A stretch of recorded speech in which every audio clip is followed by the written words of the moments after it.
என்ன மரியாதை போகிறாங்க. அது அந்த இத்தனைக்கு இந்த டெமோக்ரஸியில் அவங்களுக்கு உரிமை கிடைக்கல, நினச்சது நடக்கலை, அதெல்லாம் ரெண்டாம் பட்சம். ஆட்சியாளரை நாங்கள் தேர்வு செய்வதில் சுதந்திரமாக இருக்கிறோம் அப்படிங்கிற அந்த உணர்வு அவங்கள எப்படி கொண்டு வந்து டிரைவ் பண்ணி கொண்டாந்து அவங்க வந்து ஓட்டு போகிறான். வெளியூர்லேருந்து வர்றான், வெளிநாட்டிலேருந்து வர்றான். இந்த அடிமைத்தனத்தை ஒழிச்சது இஸ்லாமு. அந்த கருமத்தை மறுபடியும் மேலே பூசிக்கிட்டு எங்கேயோ நாறுது நம்மளுக்கு, நாம் கிட்ட போனாலும் எல்லாரும் ஓடுறான். இந்த நஜீஸை தூக்கி போடுங்க. இது தூக்கி போட்ட ஒரே குற்றம் தான் 40 வருஷமாக அவங்கள தண்டிச்சிட்டு இருக்கீங்க. புரியுதா? ஈரான் என்ன பண்ணிச்சுன்னு இவங்க போட்ட இது வரைக்கும் வரலாற்றில் கர்பலாவுக்கு அப்புறம் கர்பலாலிருந்து நடந்த எல்லா அட்டெம்ப்டும் ஃபெயிலியர். 1980 நடந்த இந்த அட்டெம்ப்ட் மட்டும்தான் சக்ஸஸ். இதை வந்து இஸ்லாம் அஹமத் வந்து சொல்கிறார். என்ன சொல்கிறாருன்னா, நாங்கள் தோல்வி அடைந்ததற்கு காரணம் வரலாற்றை நான் சிந்திச்சு பார்த்தேன். 2 வருஷம் நான் ஆய்வு பண்ணேன். அவர் சொல்கிறார், 2 வருஷம் இந்த ஈரானுடைய அந்த விஷயத்தை தீவிரமாக ஆய்வு பண்ணி வரலாற்றில் ஃபுல்லாக நான் ஸ்டடி பண்ணி பார்த்தேன். இவங்களால் எப்படி ஒர்க் அவுட் பண்ண முடிஞ்சது? நம்மளால் இது வரைக்கும் எந்த ஒரு ரெஜிம் சேஞ்சும் நம்மளால் பண்ணவே முடியல. அது எப்படி முடிஞ்சது? இவங்க எப்படி அச்சீவ் பண்ணாங்க அப்படின்னா, இவங்க கர்பலாவை பயன்படுத்தினாங்க, நாங்கள் பயன்படுத்தலை. இது ஒன்று தான் வித்தியாசங்கிறேன். அவங்க அது இன்ஸ்பிரேஷனாக வச்சாங்க. 20,000 பேர் அந்த அன்னைக்கு மவுத்து, இந்த ரெஜிம் சேஞ்ச் ஆனால் அன்னைக்கு அந்த 20,000 பேர் எப்படி தயாரான, அந்த 20,000 பேர் எப்படி கன்வின்ஸ் ஆன இவர் தான். இப்போ இன்றைக்கி இத்தனை 1000 பேர் செத்துட்டு இருக்காங்க. ஏன் விலைவாசியை பற்றி கூப்பாடு இல்லை? ஏன் வந்து மருந்தை பற்றி கூப்பாடு இல்லை, பெட்ரோலை பற்றி கூப்பாடு இல்லை, டாலர் ரேட்டை பற்றி கூப்பாடு இல்லை? வாழ்க்கை வசதிகள் குறைந்து கொண்டே வருகிறது. மக்களுக்கு என்ன வேணும்? பெட்டர் டு பெட்டர் வசதி கொடுத்துட்டே இருக்கணும். வசதிகள் ஒவ்வொன்றாக இழந்து கொண்டே வருகிறார்கள். என்ன நடக்குதுங்க? எப்படி அவங்க இது பண்ணுறாங்க? ஏன் வந்து ஹுசைன் ரலியல்லாஹு வந்து அவர் வந்து ஃபைட்டுக்கு வெளியே வரல? மோதலுடைய காலத்தில் 20 வருஷத்தில் ஏகப்பட்ட சின்ன சின்ன தவறுகள் நடந்துகிட்டே இருந்தது. அதை எதுவுமே வந்து பெருசாக அவங்க வந்து எடுக்கலை. அது வந்து கவர்மெண்ட்டுக்கு சேஞ்ச் பண்ணுற அளவுக்கு சீரியஸ் பிஸ்னஸ் கிடையாது. ஏன்னா கவர்மெண்ட் லெஜிட்டிமேட் கவர்மெண்ட். ஏன்னா கவர்மெண்ட்டு கரெக்டான கவர்மெண்ட் மிஸ்டேக் பண்ணுது. கவர்மெண்ட் மிஸ்டேக் பண்ணால் அதுக்கு அவகாசம் கொடுக்கணும். அதுதான் அவர் அவகாசம் கொடுக்குறாரு. தவறை சுட்டி காட்டுறாரு. அதுக்கு மேலே அவர் நாசம் பண்ணுறாருன்னா நாசம் பண்ணிட்டு போங்க. இது கவர்மெண்ட்டே இல்லீகல்.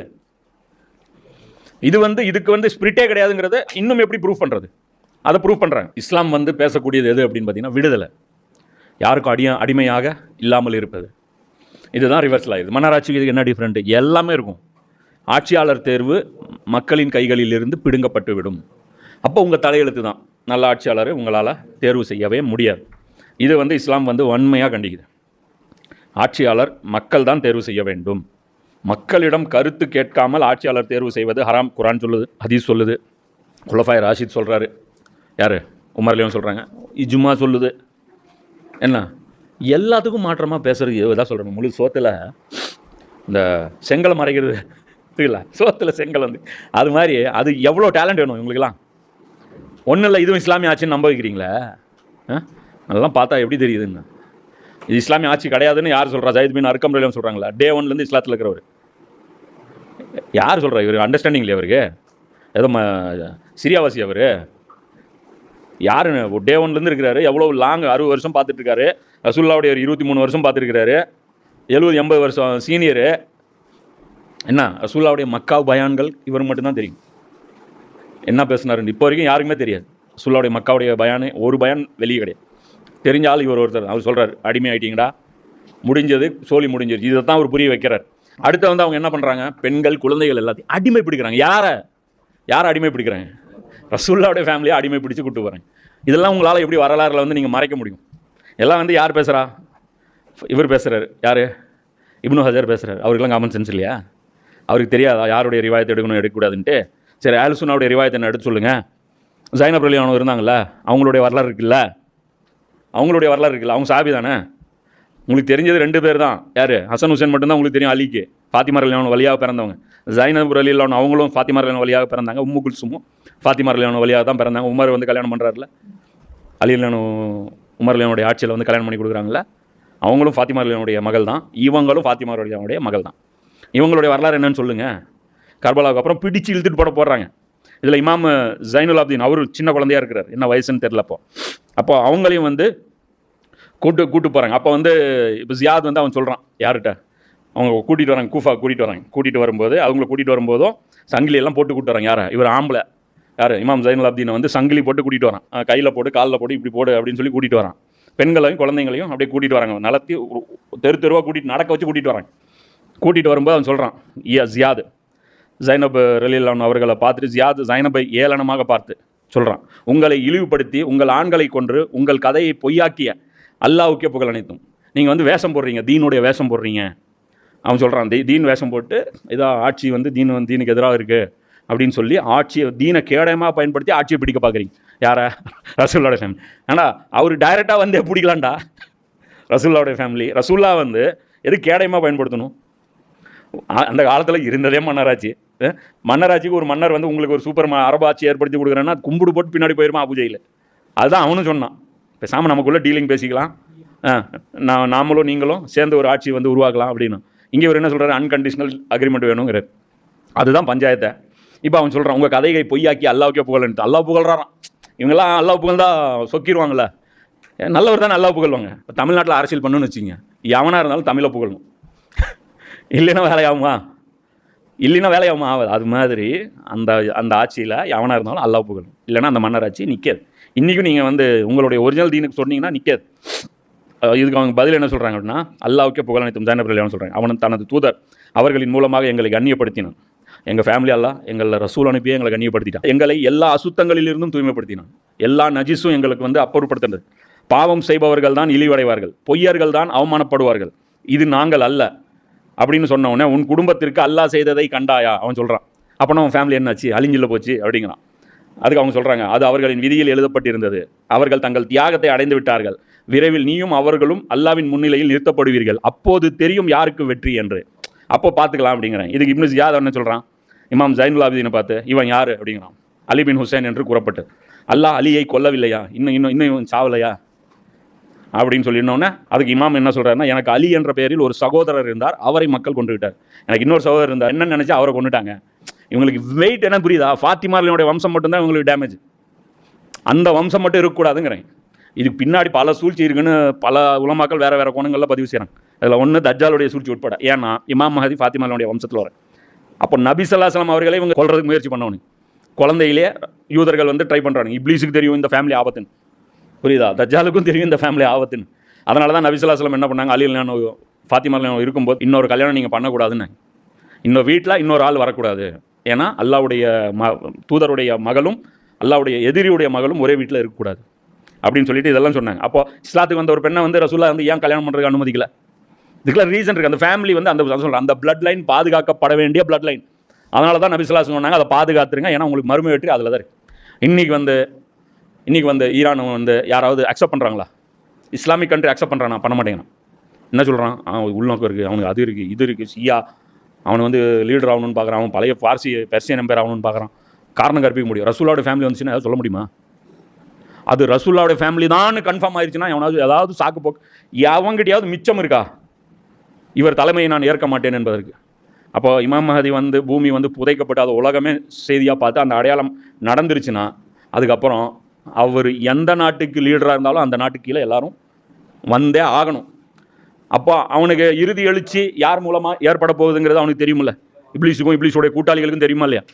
அப்போ அந்த ஃபேமிலி வந்து முளையிலே கிளியறியணும் அப்படிங்கிறது இருக்கா இல்லையா? அப்போ அவன் மிஸ் அண்டர்ஸ்டாண்டிங்கில் அந்த அலி நினச்சி விட்டுட்டான், ஜைனுல் ஆபிதீனை வந்து விட்டுட்டான். இதுக்கப்புறம் என்ன ஆயிடுச்சு, பப்ளிக் அவேர்னஸ் ஆயிடுச்சு. இனி இவங்க ஃபேமிலியில் கை வைக்க முடியாது, பண்ணானியாயம் வரைக்கும் பண்ண முடியும், அவ்வளோதான், இதுக்கு மேலே பண்ண முடியாது. இப்னு ஜியாத் ஆத்திரம் அடைந்து அவரை கொல்ல ஆணையிட்டான். அப்போது சையீதா ஜைனப் இமாமை அணைத்து கொண்டு, என்னை கொல்லாமல் இவரை கொல்ல முடியாது என்று முழங்கினார்.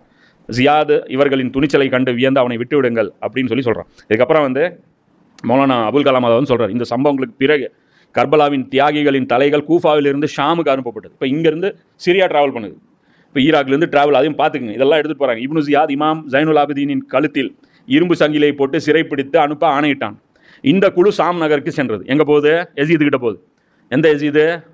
அவனுக்கு ஒன்றுமே தெரில, அவன் வாயில் வரல வச்சா சூப்பை கூட தெரியாத பாப்பா, அந்த பாப்பா கிட்ட அப்போ போகுது. அவர்கள் மிகவும் பரிதாபமான சூழ்நிலையில் இருந்தனர். கைதிகளாக இருந்தவர்களில் பெண்கள் மற்றும் குழந்தைகளும் இருந்தனர். அவர்களுக்கு முன்னால் ஹுசைன் அலைஹிஸ்ஸலாம் மற்றும் இதர தியாகிகளின் தலைகள் ஈட்டிகளில் சொருகப்பட்டு ஊர்வலமாக கொண்டு செல்லப்பட்டன. இங்கேருந்து போகுது. அது அந்த நாட்டுக்கே சொல்கிற மெசேஜ். அப்போ இது பார்த்ததுக்கப்புறம் யாருமே துணிச்சல் வரமாட்டாங்க. அப்போது ஒருத்தருக்கு அடித்தா அது ஊருக்கே படிப்பினை ஆயிடும். அதுதான் வந்து எப்போவுமே அதிகாரம் இதுதான் செய்யும். இப்படி தான் வந்து மன்னர்கள் இப்படி தான் அடக்குமுறை பண்ணுவாங்க. இது மன்னர்களுடைய சுன்னத். ஃபிரௌன் என்ன பண்ணான்? படிப்பினை ஆக்கணானா இல்லையா? யாரை? அந்த சூனியக்காரர்களை. இவங்களை அடிக்கிற அடியில் யாருக்குமே மூசா பின்னாடி போகிறதுக்கு தைரியம் வரக்கூடாது. அப்போது இந்த ஃபேமிலிக்கும் அதுதான் வந்து பாடமாக்குறான், படிப்பினையாக. அதனால தான் நடத்தி கூட்டுவான். இதெல்லாம் வந்து எக்ஸிபிஷனு பார்த்துக்கோ, எவன் பேசினாலும் இதான் கதி. அப்போ முஃப்தி இதை பற்றி, இந்த சம்பவத்தை பற்றி முஃப்தி முகமது ஷஃபி, நான் சொன்னல ஷியாசுனி முஃபாயிமாத், அவர் வந்து தேவபந்துடைய பெரிய ஒரு ஆலிமெண்ட். அவர் வந்து ஷஹீதே கர்பலான்னு ஒரு நூல் எழுதுறாரு. அதில் வந்து ஒரு கமெண்ட் எழுதுறாரு. அவர்கள் நபியின் குடும்பத்தினர் இந்த நிலையில் நகரத்தின் தெருக்களிலும் சந்தைகளிலும் ஊர்வலமாக அழைத்து செல்லப்பட்டார்கள்.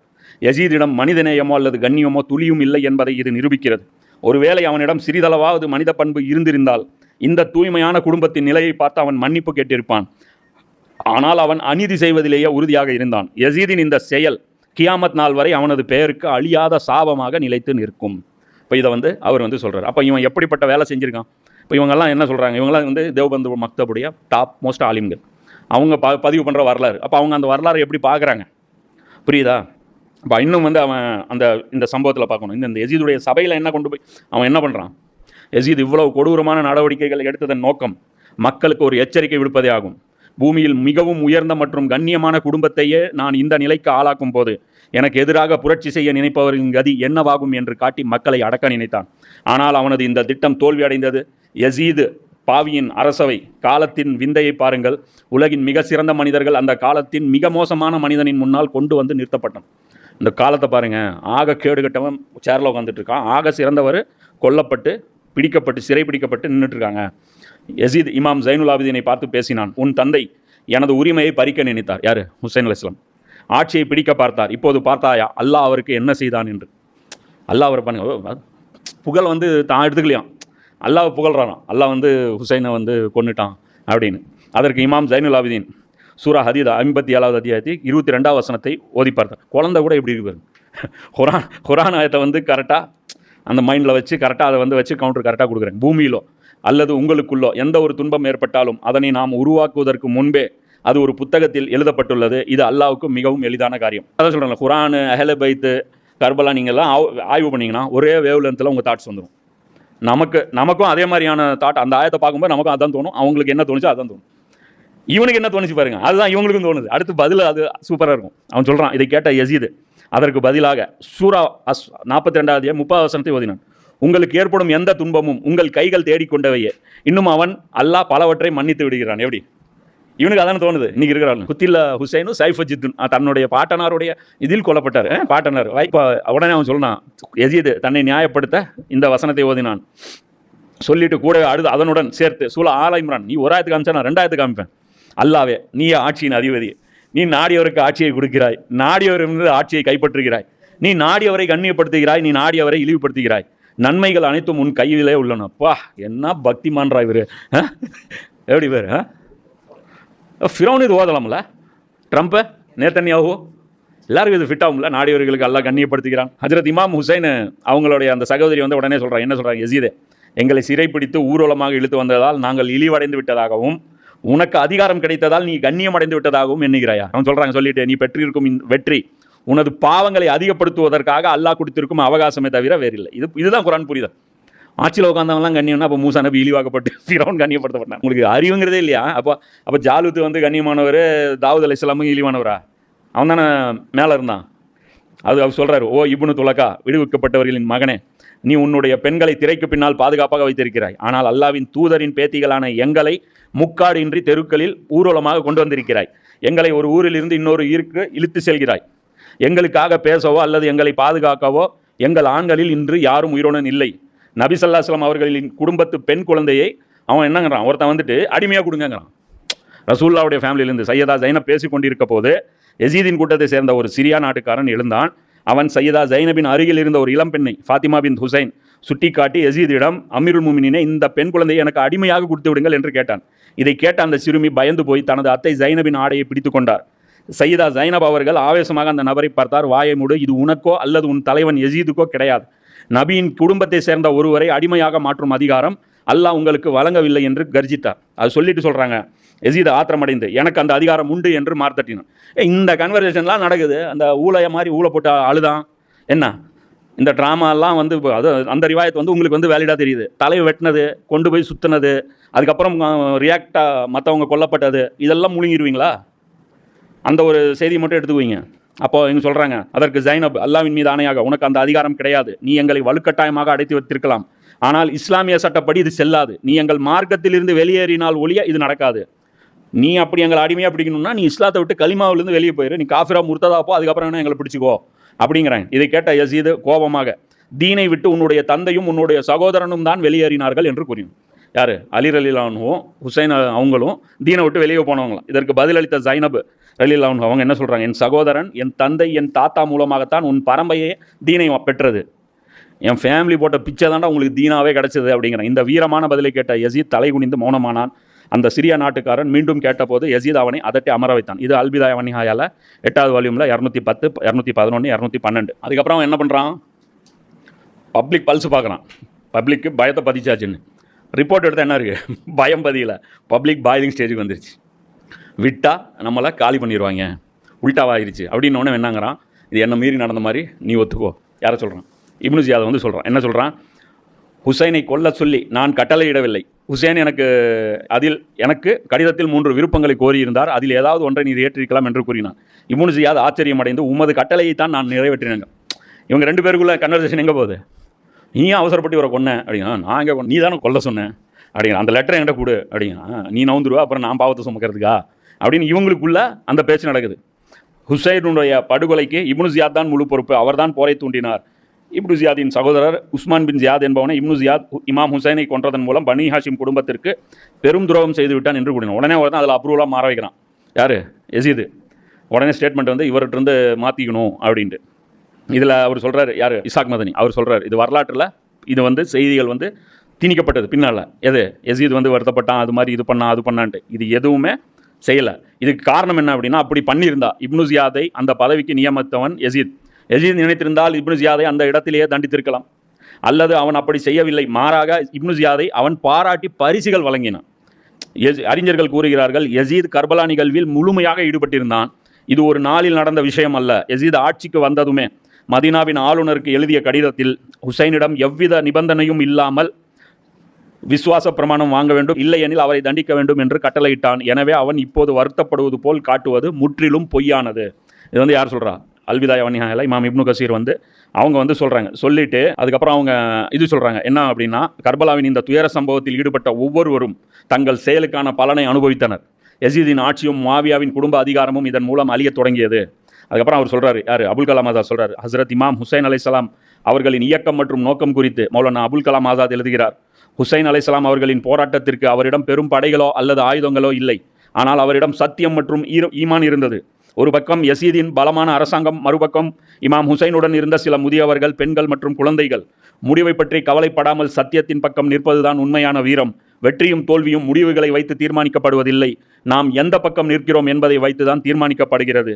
உலகம் என்ன சொல்கிறது என்றால், யசீதின் பிரம்மாண்டமான அரசாங்கம் எங்கே? கர்பலாவில் உணவும் தண்ணீருமின்றி தவித்த ஹுசைனின் சிறிய கூட்டம் எங்கே? ஆனால் உண்மை என்னவென்றால், ஹுசைன் தனது கண்களுக்கு முன்னாலே தனது பிள்ளைகள் மற்றும் உறவினர்கள் தாகத்தால் தவிப்பதையும் கொல்லப்படுவதையும் கண்டார். இறுதியில் அவரும் வீர மரணம் அடைந்தார். அவர் தனது எதிரிகளிடம் மண்டியிடவில்லை. இந்த தியாகம் இஸ்லாமிய வரலாற்றில் ஒரு பெரும் மாற்றத்தை ஏற்படுத்தியது. அப்போது இவங்களுக்கு தண்ணி இல்லாமலாம் தவிக்க வச்சிருக்கிறேன், நல்லா ரிட்டர்ன் பண்ணுவான். இவங்களுக்கு அப்படி ஒரு ஆப்ஷன் இல்லைன்னு நினச்சேன். இப்போ தான் இந்த போரில் வந்தது அந்த டீசாலினேஷன் பிளான்ட்டுன்னு ஏதோ ஒன்று இருக்கான். அதை தட்டிட்டா இவங்களுக்கே ஒரு டம்ளர் தண்ணி கூட கிடையாது. மொத்தமாக இங்கே அரப் கண்ட்ரி சொல்கிறேன், ஈரானில் ஒரு 6 ஆறுகள் ஓடுது, அவங்களுக்கு அது பிரச்சனை கிடையாது. அவங்க டீசாலினேஷன் பிளான்ட் இல்லைனாலும் அவங்களுக்கு வந்து ஆறுகள் இருக்குது. அது ஆரம்ப காலத்துலேருந்தே அது துல்கர்னைன் காலத்துடைய அரசாங்கம் பயங்கரமான அது செழிப்பான பகுதி அது. அதனால் இவங்களுக்கு தான் பாடு.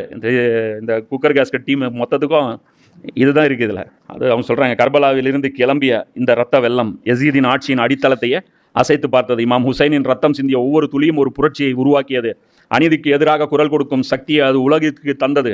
யசீதுக்கு கிடைத்த வெற்றி வெறும் தற்காலிகமானது, ஆனால் ஹுசைன் அடைந்த வெற்றி நித்தியமானது. இதுவே கர்பலாவின் உண்மையான செய்தி. அது சொல்கிறாங்க, இதுதான் பர்மனெண்ட் வெற்றி. இன்னி வரைக்கும் அதான் சொல்கிறாங்க. எப்போவுமே போரில் ஒரு காலம் இருந்துச்சு, அவங்க என்ன சொல்லிட்டு இருந்தாங்க, போரில் வந்து யார் வந்து கண்ட்ரோலை கையில் எடுக்கிறானோ அவன் தான் வின்னருன்னு இருந்தாங்க. இப்போ என்ன சொல்கிறாங்க, இன்றைக்கி யார் மனசை ஜெயிக்கிறானோ அவன் தான் வின்னருங்கிறேன். போரில் வந்து யார் மனசு பப்ளிக் சென்டிமெண்ட்டாக யார் ஜெயிக்கிறீங்களோ. இப்போ நீங்கள் வந்து அமெரிக்கா போய் வியட்நாம் பிடிச்சிருச்சு, அமெரிக்கா வின்னர்னு யாராவது சொல்கிறாங்களா? சொல்ல மாட்டாங்க. அமெரிக்கா வந்து ஆப்கானை பிடிச்சிருச்சு, ஈராக்கு பிடிச்சிச்சு, அவனை வின்னர்னு யாருமே சொல்ல மாட்டாங்க. அவங்கள புகழவும் மாட்டாங்க. அடக்குமுறை, அநியாயம், ஃபாசிசம் இதைத்தான் சொல்லுவாங்க. ஆனால் யார் வந்து அதே வந்து ஹக்கில் இருந்தவங்க அந்த டிஃபெண்ட் பண்ணி ஒரு சின்ன கூட்டம் அவங்கள விரட்டி அடிக்கும்போது அது வெற்றிமா. புரியுதா? அது வந்து வெற்றி அப்படிமா.